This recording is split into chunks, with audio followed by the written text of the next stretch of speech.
স্বৈৰতান্ত্ৰিক যি মানসিকতা আছে এইটো বন্ধ হ'ব লাগিব আৰু অতি সোনকালে আমি শৃংখল চলিহাক আমি মুকলি কৰি দিবৰ কাৰণে আহ্বান জনাইছো। তাৰ লগে লগে শৃংখল থলগিৰি ভূমিপুত্ৰ মানুহৰ অধিকাৰ, মাটি ভেটিৰ ৰক্ষা, ভাষা কৃষ্টি সংস্কৃতি ৰক্ষাৰ কাৰণে আমি আৰম্ভণিৰ পৰা দীৰ্ঘদিন ধৰি আমি সংগ্ৰাম অব্যাহত ৰাখিছো। আমিতো খবৰ ল'বলৈ যাব বিচাৰিছো, পুলিচে বাধা দিছে। কৈছো যে এইটো আমি খবৰ ল'বলৈহে আহিছো, গতিকে আমাক যাবলৈ দিব লাগে, কিন্তু এতিয়ালৈকে পুলিচৰ ফালৰ পৰা তেওঁলোকে এই অনুমতি প্ৰদান কৰা নাই। গতিকে মই ক'ব খোজো যে আমি গণতান্ত্ৰিক যি পৰম্পৰা, গণতান্ত্ৰিক যিটো ঐতিহ্য, ইয়াক ৰক্ষা কৰিব লাগে। খবৰ ল'বলৈ আহিছো, খবৰ লোৱাৰ সুযোগ দিব লাগে।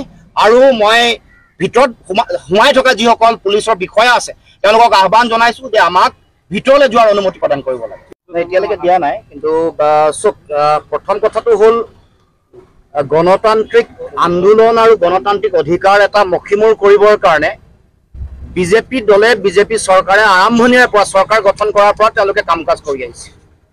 জনগণৰ গণতান্ত্ৰিক কণ্ঠক মষিমূৰ কৰিবৰ কাৰণে বিভিন্ন সময়ত বিভিন্ন কূটকৌশল ৰচনা কৰা আমি দেখিবলৈ পাইছো। আৰু শেহতীয়াকৈ দুলীয়াজানত হোৱা যি ঘটনা, এই ঘটনাৰ পাছত আজি গণতান্ত্ৰিকভাৱে এটা আন্দোলনৰ কাৰ্যসূচী গ্ৰহণ কৰা হৈছিল, অসম বন্ধৰ কাৰ্যসূচী। সেই কাৰ্যসূচীত অংশগ্ৰহণ কৰা বিভিন্ন সংগ্ৰামী নেতা, বিশেষকৈ বীৰ লাচিত সেনাৰ নেতা শৃংখল চলিহাকে প্ৰমুখ কৰি বিভিন্ন নেতাক কৰায়ত্ব কৰা হৈছে।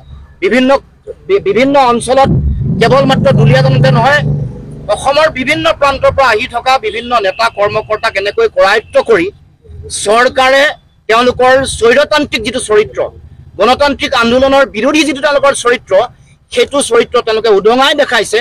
আমি স্পষ্টকে আমি চৰকাৰক ক'ব খোজো যে তেওঁলোকৰ অগণতান্ত্ৰিক ফেচিষ্ট স্বৈৰতান্ত্ৰিক যি মানসিকতা আছে এইটো বন্ধ হ'ব লাগিব। আৰু অতি সোনকালে আমি শৃংখল চলিহাক আমি মুকলি কৰি দিবৰ কাৰণে আহ্বান জনাইছো। তাৰ লগে লগে শৃংখল চলিহাৰ উপৰিও যিসকল আমাৰ যিসকল কৰ্মকৰ্তা, যিসকল নেতা, যিসকলক ইতিমধ্যে কৰায়ত্ব কৰিছে, সকলোকে মুকলি কৰি দিবৰ কাৰণে আমি দাবী উত্থাপন কৰিছো।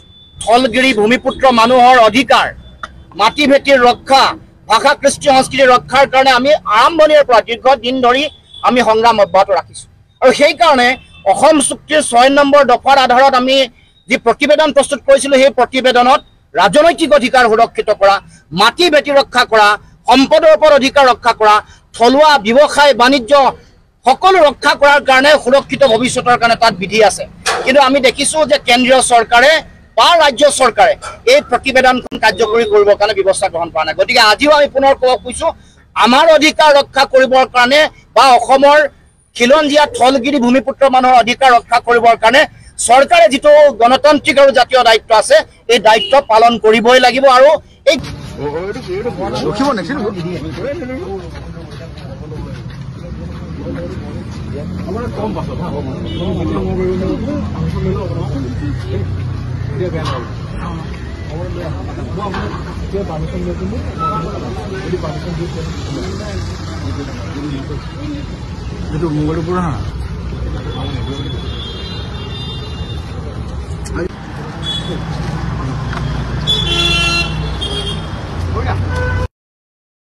অগণতান্ত্ৰিক ফেচিষ্ট স্বৈৰতান্ত্ৰিক যি মানসিকতা আছে এইটো বন্ধ হ'ব লাগিব। আৰু অতি সোনকালে আমি শৃংখল চলিহাক আমি মুকলি কৰি দিবৰ কাৰণে আহ্বান জনাইছো। তাৰ লগে লগে শৃংখল থলগিৰি ভূমিপুত্ৰ মানুহৰ অধিকাৰ, মাটি ভেটিৰ ৰক্ষা, ভাষা কৃষ্টি সংস্কৃতি ৰক্ষাৰ কাৰণে আমি আৰম্ভণিৰ পৰা দীৰ্ঘদিন ধৰি আমি সংগ্ৰাম অব্যাহত ৰাখিছো। আমিতো খবৰ ল'বলৈ যাব বিচাৰিছো, পুলিচে বাধা দিছে। কৈছো যে এইটো আমি খবৰ ল'বলৈহে আহিছো, গতিকে আমাক যাবলৈ দিব লাগে, কিন্তু এতিয়ালৈকে পুলিচৰ ফালৰ পৰা তেওঁলোকে এই অনুমতি প্ৰদান কৰা নাই। গতিকে মই ক'ব খোজো যে আমি গণতান্ত্ৰিক যি পৰম্পৰা, গণতান্ত্ৰিক যিটো ঐতিহ্য, ইয়াক ৰক্ষা কৰিব লাগে। খবৰ ল'বলৈ আহিছো, খবৰ লোৱাৰ সুযোগ দিব লাগে। আৰু মই ভিতৰত সোমাই থকা যিসকল পুলিচৰ বিষয়া আছে তেওঁলোকক আহ্বান জনাইছো যে আমাক ভিতৰলৈ যোৱাৰ অনুমতি প্ৰদান কৰিব লাগে। এতিয়ালৈকে দিয়া নাই, কিন্তু প্ৰথম কথাটো হ'ল গণতান্ত্ৰিক আন্দোলন আৰু গণতান্ত্ৰিক অধিকাৰ এটা মষিমূৰ কৰিবৰ কাৰণে বিজেপি দলে, বিজেপি চৰকাৰে আৰম্ভণিৰে পৰা চৰকাৰ গঠন কৰাৰ পৰা তেওঁলোকে কাম কাজ কৰি আহিছে। জনগণৰ গণতান্ত্ৰিক কণ্ঠক মষিমূৰ কৰিবৰ কাৰণে বিভিন্ন সময়ত বিভিন্ন কূটকৌশল ৰচনা কৰা আমি দেখিবলৈ পাইছো। আৰু শেহতীয়াকৈ দুলীয়াজানত হোৱা যি ঘটনা, এই ঘটনাৰ পাছত আজি গণতান্ত্ৰিকভাৱে এটা আন্দোলনৰ কাৰ্যসূচী গ্ৰহণ কৰা হৈছিল, অসম বন্ধৰ কাৰ্যসূচী। সেই কাৰ্যসূচীত অংশগ্ৰহণ কৰা বিভিন্ন সংগ্ৰামী নেতা, বিশেষকৈ বীৰ লাচিত সেনাৰ নেতা শৃংখল চলিহাকে প্ৰমুখ কৰি বিভিন্ন নেতাক কৰায়ত্ব কৰা হৈছে। বিভিন্ন অঞ্চলত কেৱল মাত্ৰ দুলীয়াজনতে নহয়, অসমৰ বিভিন্ন প্ৰান্তৰ পৰা আহি থকা বিভিন্ন নেতা কৰ্মকৰ্তাক এনেকৈ কৰায়ত্ব কৰি চৰকাৰে তেওঁলোকৰ স্বৈৰতান্ত্ৰিক যিটো চৰিত্ৰ, গণতান্ত্ৰিক আন্দোলনৰ বিৰোধী যিটো তেওঁলোকৰ চৰিত্ৰ, সেইটো চৰিত্ৰ তেওঁলোকে উদঙাই দেখাইছে। আমি স্পষ্টকৈ আমি চৰকাৰক ক'ব খোজোঁ যে তেওঁলোকৰ অগণতান্ত্ৰিক ফেচিষ্ট স্বৈৰতান্ত্ৰিক যি মানসিকতা আছে এইটো বন্ধ হ'ব লাগিব, আৰু অতি সোনকালে আমি শৃংখল চলিহাক আমি মুকলি কৰি দিবৰ কাৰণে আহ্বান জনাইছোঁ। তাৰ লগে লগে শৃংখল চলিহাৰ উপৰিও যিসকল আমাৰ যিসকল কৰ্মকৰ্তা, যিসকল নেতা, যিসকলক ইতিমধ্যে কৰায়ত্ব কৰিছে, সকলোকে মুকলি কৰি দিবৰ কাৰণে আমি দাবী উত্থাপন কৰিছোঁ। থলগিৰি ভূমিপুত্ৰ মানুহৰ অধিকাৰ, মাটি ভেটিৰ ৰক্ষা, ভাষা কৃষ্টি সংস্কৃতিৰ ৰক্ষাৰ কাৰণে আমি আৰম্ভণিৰ পৰা দীৰ্ঘদিন ধৰি আমি সংগ্ৰাম অব্যাহত ৰাখিছোঁ। আৰু সেইকাৰণে অসম চুক্তিৰ 6 নম্বৰ দফাৰ আধাৰত আমি যি প্ৰতিবেদন প্ৰস্তুত কৰিছিলোঁ, সেই প্ৰতিবেদনত ৰাজনৈতিক অধিকাৰ সুৰক্ষিত কৰা, মাটি ভেটি ৰক্ষা কৰা, সম্পদৰ ওপৰত অধিকাৰ ৰক্ষা কৰা, থলুৱা ব্যৱসায় বাণিজ্য সকলো ৰক্ষা কৰাৰ কাৰণে সুৰক্ষিত ভৱিষ্যতৰ কাৰণে তাত বিধি আছে।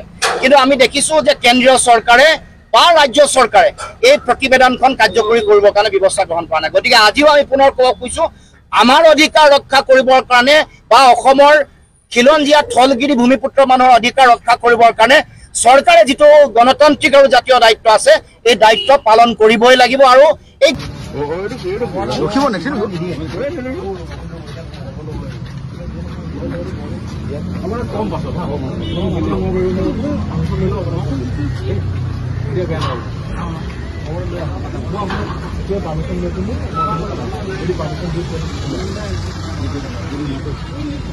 itu mungkin pura. Ayo.